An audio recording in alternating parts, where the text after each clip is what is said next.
Hello, welcome to Studio One. If you like what you see, like and subscribe and comment. How are you guys been doing?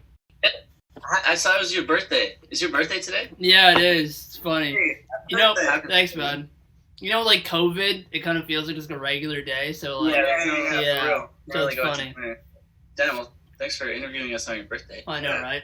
I didn't even put two and two together. That's how like grind never COVID. stopped, Yeah. The grind. But yeah, man, I've heard a lot of really good things about you guys.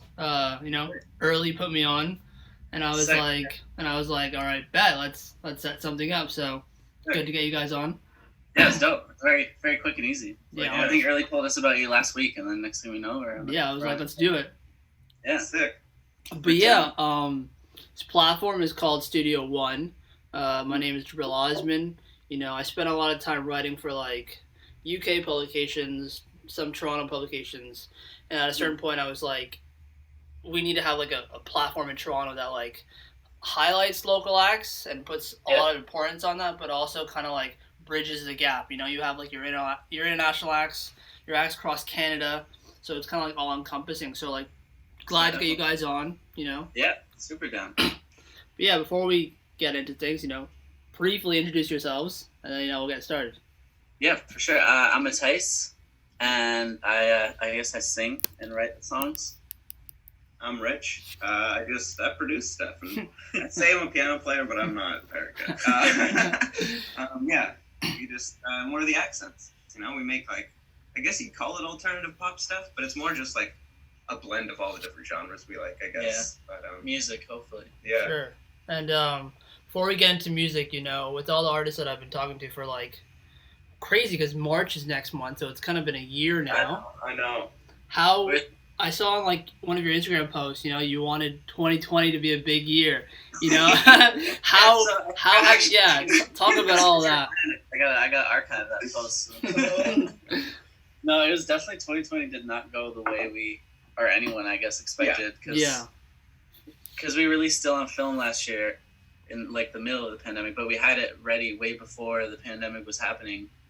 And there's some songs we were finally like, okay, this is our sound. Like we're kind of happy with this. We can start doing shows. So for like 2020, man, we're gonna put ourselves out there, be like artists instead of like studio rats. But yeah, so I guess that kind of didn't happen. But it gave us more time to hone our craft. So and the song still got released and we got a pretty good response. We just didn't get to do the whole live performing part of it. Yeah. But it is what it is.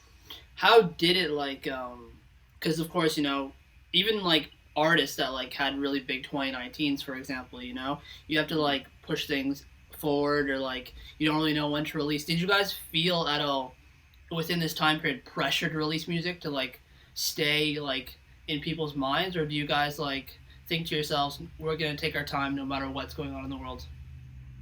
I feel like a bit of both. Like I know with like Still on Film, the whole idea behind it kind of was taking our time to make sure we like could do something that we were really happy with, because like develop ourselves. Yeah, and like grow a sound that like we were like, this is what the accents do.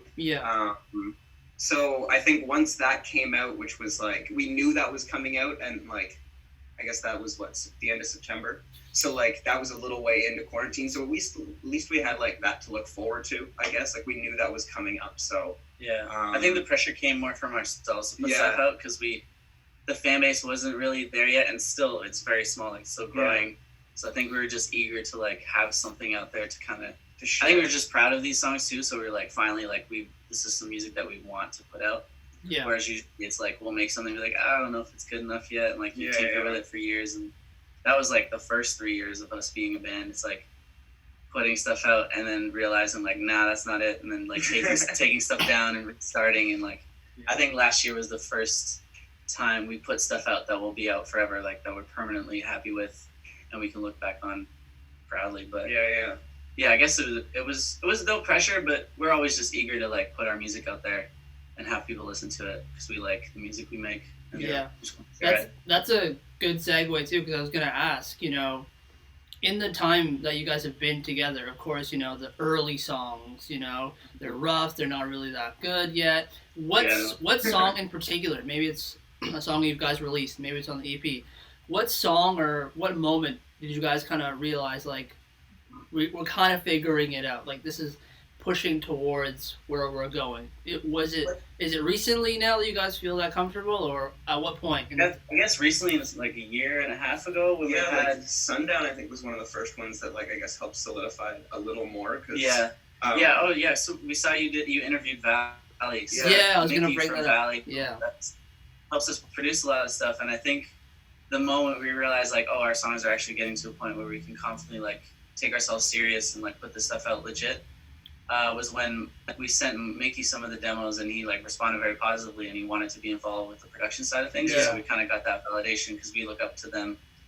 Because we went to school with them, but they're like further ahead, so it's always like they're kind of like our bigger brother band, if you will. So we kind of look up to them for some guidance, and just to have the validation from them was already a good. Because we've already sent them stuff like the early demos and stuff up to that point, but it was always like, yeah, this is cool, like I can see where you're going, like, but then to get that point of them being like, oh, I want to be involved, like, I think that was really important for us. But all about that validation. You hate to seek validation, but I feel like that's all we're doing. We're like, please listen to our music.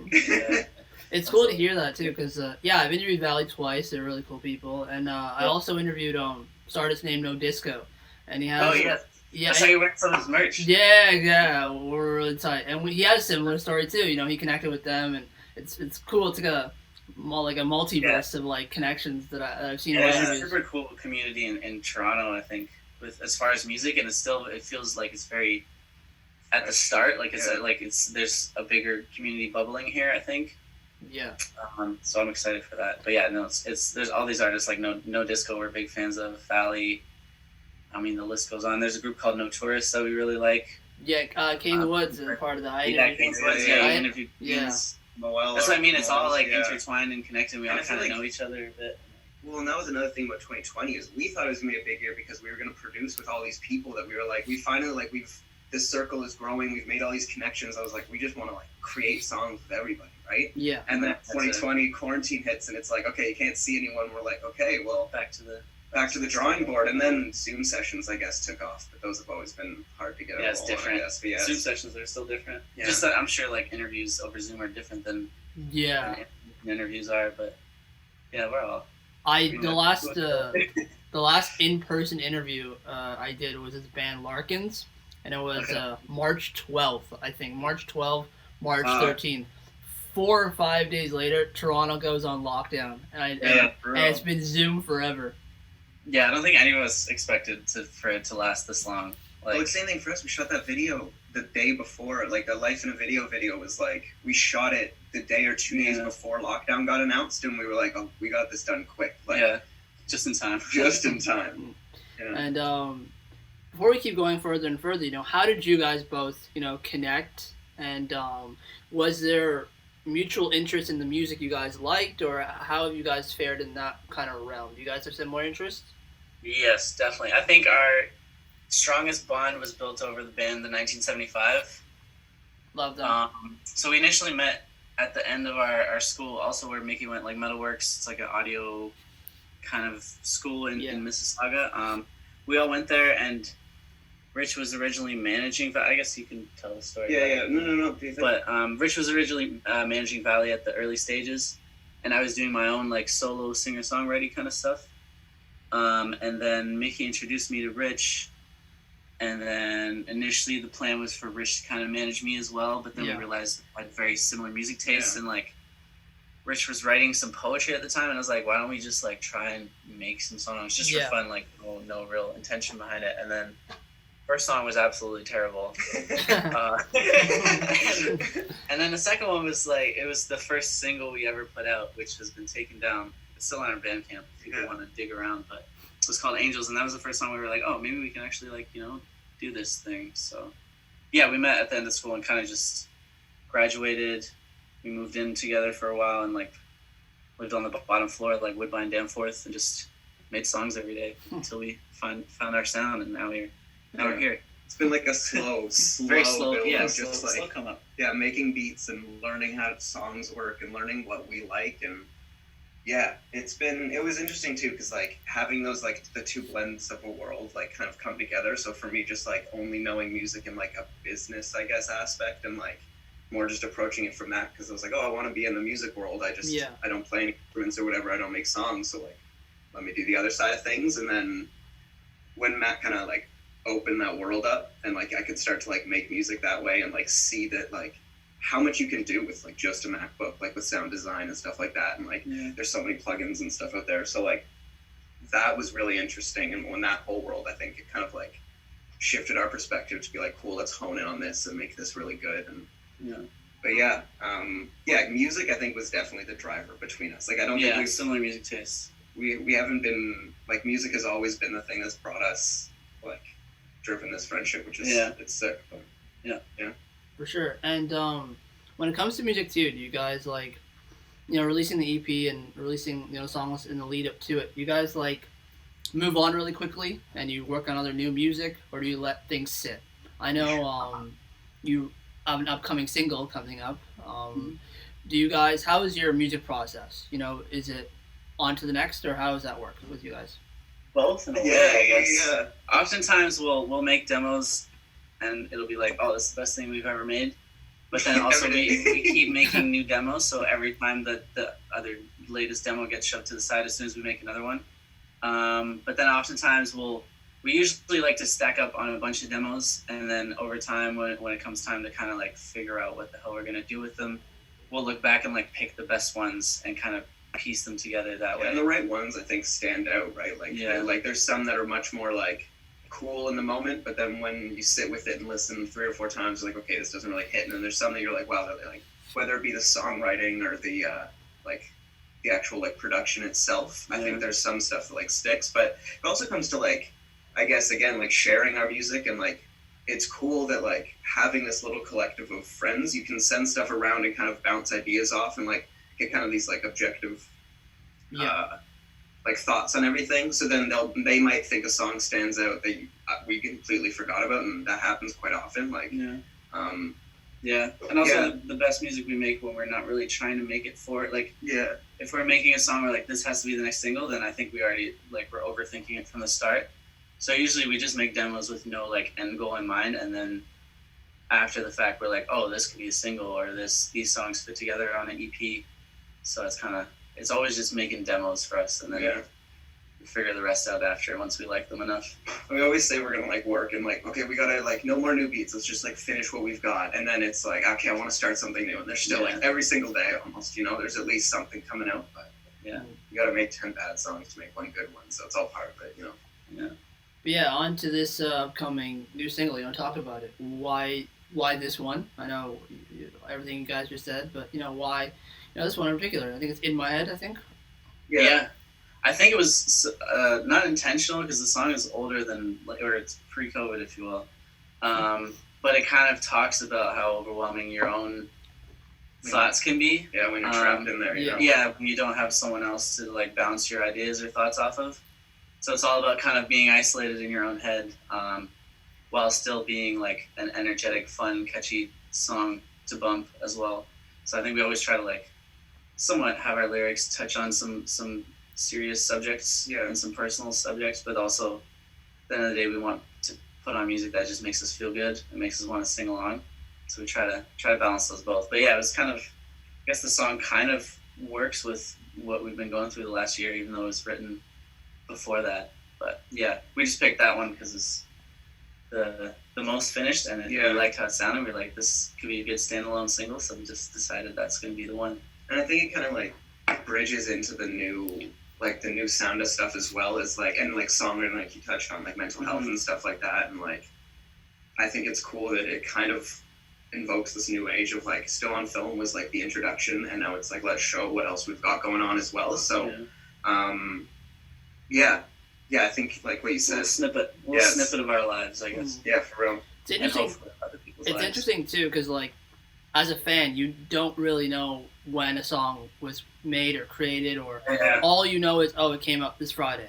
So do you guys stick to songs that could be a year, 2, 3 years old, and then look back and think, I think it works now? Because In My Head, it's pre-COVID.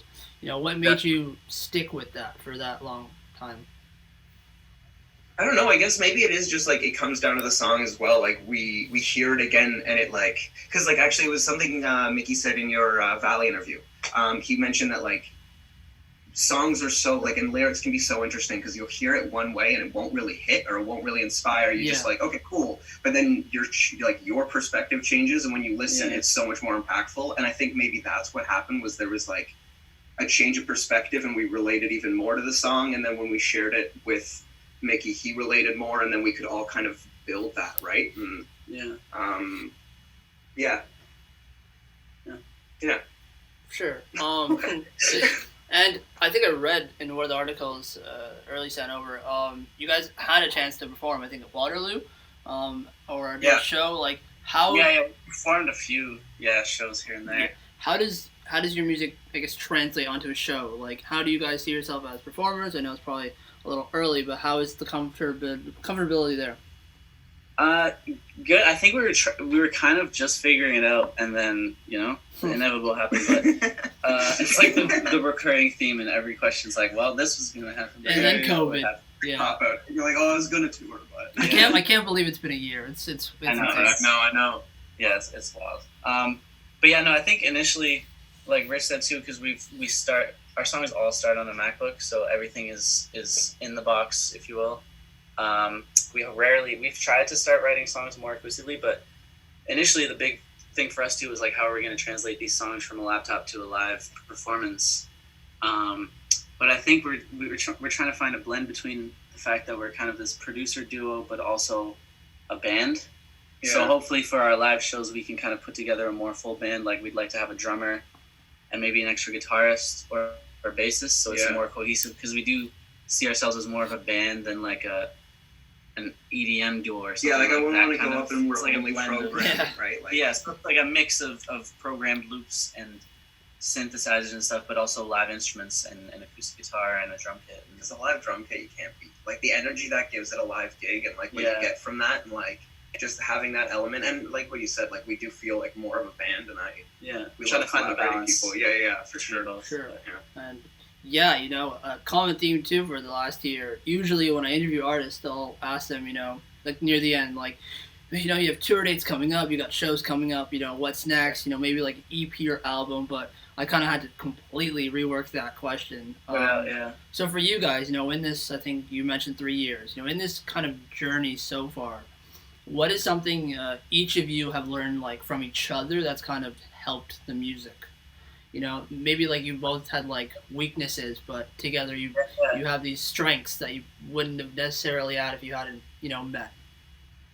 I guess like from like you kind of taught me like I guess like openness and like being able to like, because again like not knowing how to make any music and then having Mathijs be like, oh like this is how we get started, and then like just diving in, but like you've always been so like accepting to like, because it's been a lot of shit music for a long time of me trying to figure out how to make good stuff, and like like that, and like knowing that it's okay to make that stuff, and like it's all part of that journey, right? So like you make something, but you have to go through that to like learn what's really good, and like even into songwriting. So like Matt will write some songs that like they just hit and they're so emotional, and I'm like learning that like it's okay to talk about the shit and like taking that stigma away from things, I guess. But like openness and just like accepting more like, personal the better. Yeah. Like because that's what's gonna connect. Like you think a lot of the time the feelings are just yours, but everyone shares this stuff, right? So like the more we can like actively be open, I think it's important.